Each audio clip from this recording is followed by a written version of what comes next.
So hello everyone, कैसे हैं आप लोग। आशा करता हूँ आप सभी बढ़िया होंगे। तो आज हम लोग बात करेंगे, कोई टॉपिक नहीं लेंगे ऐसे आज। मिक्स बात करते हैं हम लोग आज, ठीक ना। मैकेनिकल से रिलेटेड बात करते हैं। तो मैकेनिकल में ज़्यादातर लिफ्टिंग शिफ्टिंग इरेक्शन यही काम होता है, ठीक ना। इसमें अपने को क्या ध्यान देना होता है एज ए सेफ्टी ऑफिसर, क्या सीखने वाली चीज़ें हैं, ये मैं आप सभी को बताता हूँ, ठीक ना। और क्या इंटरव्यू में आपको ज़्यादातर क्वेश्चन पूछा जाता है, ये मैं डिस्कस करूँगा, ठीक है।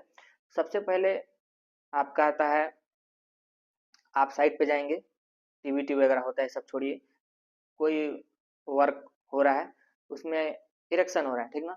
सबसे पहले क्या होता है, इरेक्शन से पहले मान लीजिए 10-15 टन का मटेरियल आपको इरेक्शन कराना है।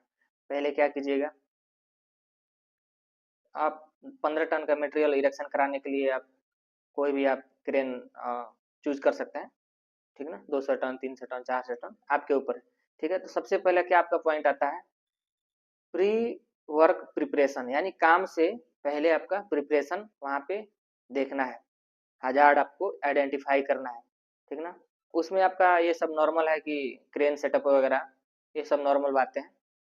नेक्स्ट आता है, ऑपरेशन एरिया आपको क्लियर रखना है, उसको एकदम हजार्ड वहाँ से हटा देना है, दूर कर देना है, उसको बैरिकेड कर देना है।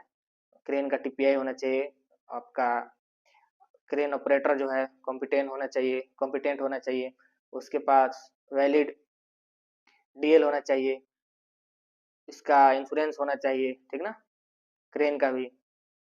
बाकी सारे डॉक्यूमेंट उसके सारे सही होने चाहिए। नेक्स्ट है आपका कॉम्पिटेंट रिगर होना चाहिए, फोरमैन होना चाहिए, सब टीपीआई होना चाहिए। नेक्स्ट है जितने टूल्स एंड टैकल आप यूज कर रहे हैं, सारा का सारा tackle, tools and tackle TPI होना चाहिए।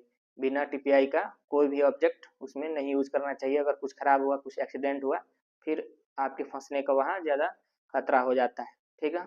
नेक्स्ट आता है चेकलिस्ट। चेकलिस्ट क्रेन का एक बार काम स्टार्ट होने से पहले भर लेना है, देख लेना है कि सब सही, ए टू जेड सही है कि नहीं। चेकलिस्ट के अकॉर्डिंग आपका ये क्रेन फिट बैठ रहा है कि नहीं, ठीक ना। फिर आपको लिफ्टिंग कराना है, ठीक है। दूसरी बात है, आप कभी भी लिफ्टिंग कराओ, मौसम का भी ध्यान रखो, ठीक ना।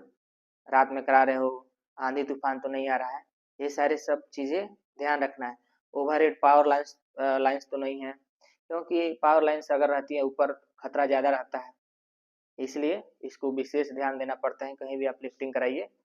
और नेक्स्ट है, मान लीजिए आप क्रॉलर क्रेन से ज़्यादातर हेवी वेट का ही लिफ्टिंग होता है। तो एक बात इसमें बताना चाहूँगा कि क्रेन जब मार्च करता है, कई जगह ऐसा सीन होता है कि उसमें नीचे कुछ यूटिलिटी का पाइप वगैरह गया होता है, कुछ इलेक्ट्रिकल वायर गए होते हैं। तो उसको इंश्योर करना है कि नीचे तो है नहीं, कुछ दबेगा तो नहीं, कुछ खराब होने वाला तो एरिया नहीं है वहाँ पे। तो इसको भी आपने को आइडेंटिफाई कर लेना है। अदरवाइज बहुत लोग इसको बताते नहीं है, बाद में कुछ घटना हो जाता है, फिर बोलते हैं यार ऐसा था वैसा था, फिर घटना हो जाने के बाद आपके तो कंट्रोल में है नहीं, ठीक ना। इसलिए जो भी है आप जितना प्रिकॉशन ले सकते हैं वर्क स्टार्ट होने से पहले ले सकते हैं, ठीक है। दूसरी बात है, आपका प्रेजेंस ऑफ माइंड हमेशा अच्छा होना चाहिए एज इरेक्शन हो रहा है तब, क्योंकि काम के दौरान भी बहुत सारे खतरे देखने को मिलते हैं। अगर आप ध्यान नहीं दीजिएगा तो बड़ी दुर्घटना होने का वहाँ पे संभावना रहता है। सस्पेंडेड लोड के नीचे किसी को नहीं आने देना है, चाहे वो कोई भी हो, ठीक ना। इवन सबसे ज़्यादा अपने आप को भी बचाना है, आपको उस एरिया से दूर रहना है। सेफ्टी वाले भी देखता हूँ बहुत क्लोज हो जाते हैं इरेक्शन एरिया में, ऐसा नहीं करना है, अपने आप को भी सेफ रखना है, ठीक ना। जहाँ आपका सेफ्टी अच्छा नहीं है और हेवी काम हो रहा है, वहाँ रिस्क है, तो कोशिश कीजिए उस काम में ज़्यादा दिन मत रहिए, उस कंपनी में ज़्यादा दिन मत रहिए। क्योंकि जहाँ आपके काम का वैल्यू नहीं है, क्रिटिकल काम हो रहा है, सेफ्टी का कुछ वैल्यू नहीं है, फिर वहाँ आपको रहने का कोई मतलब नहीं, कोई फ़ायदा नहीं।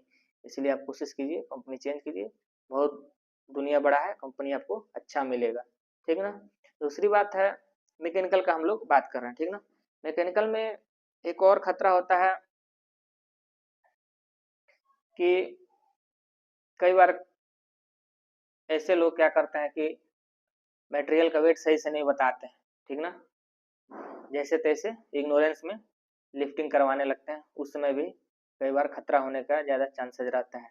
इसलिए अपने आप को चारों तरफ से अवेयर रहना है, क्योंकि एट द एंड कुछ घटना होगा तो सेफ्टी वाले को ही ब्लेम ये लोग करते हैं।